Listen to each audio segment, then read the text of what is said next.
Let's get more on our top story. The U.S. Secretary of State John Kerry is meeting with his Russian counterpart, Sergei Lavrov, in Geneva. They're trying to bring about a pause to the fighting that's been ongoing in Syria. Let's speak to Dmitry Babich. He is a political analyst at Sputnik International, joining us from Moscow. Many thanks for joining us, Dmitry. Thank you. Now, I believe it's fair to say that Russia and the US are not often working towards the same cause. What is Russia expecting to achieve from these talks?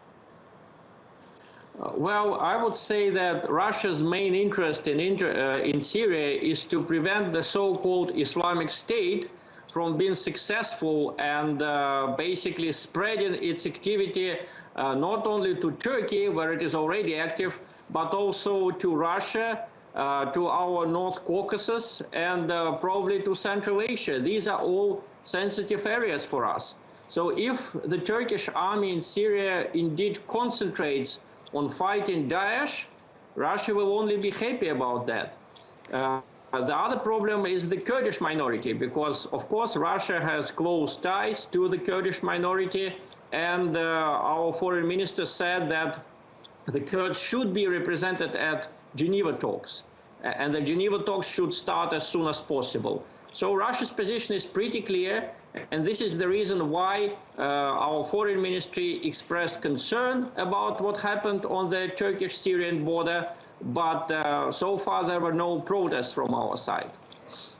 There are some hopes that these talks might lead to some sort of resumption of peace talks in Syria. Do you think that's even possible, given the US and Russia are on opposing sides when it comes to that war in Syria and the future of the President Bashar al-Assad? Well, Russia's position is that Syrians themselves should decide who should rule them, Bashar al-Assad or someone else. It's very unfortunate that the United States continues to insist that some kind of moderate rebels, which only the United States knows, that they should come to power in Syria. Russia's position is very clear. The terrorists, which belong to Daesh and other Islamist groups, they should be defeated, and Syrians then should themselves decide how they want to live in future. Geneva talks were a perfect instrument for that. It was not because of Russia that these talks stopped. I think that these talks are possible. They should be continued, because this is the only way out of the great human tragedy that we're living through now.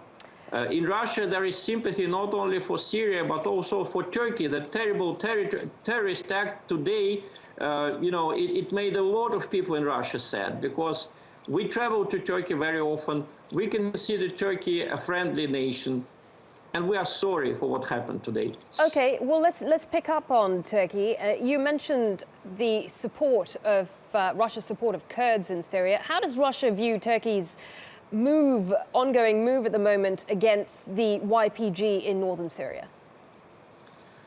Well, as I said, Russia feels compassionate about the Kurds, but we don't control them. If someone controls the YPG, it must be the United States, because they have a privileged relationship. So Russia's position is very simple. Kurds should be a part of the negotiation process in Syria. They should have a say in how united Syria will be governed in future. And the Geneva talks are a perfect venue for that. The Kurds should be represented at these talks. Unfortunately, the United States and Saudi Arabia and other countries, for some reason, they didn't want to see Kurds at these talks.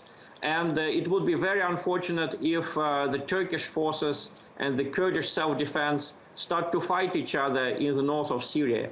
This would be a catastrophic development, which Russia very much wants to avoid. Given you have so many conflicting parties wanting so many different things, how do you see the situation in Syria becoming resolved? Will sides have to be taken? Mm-hmm.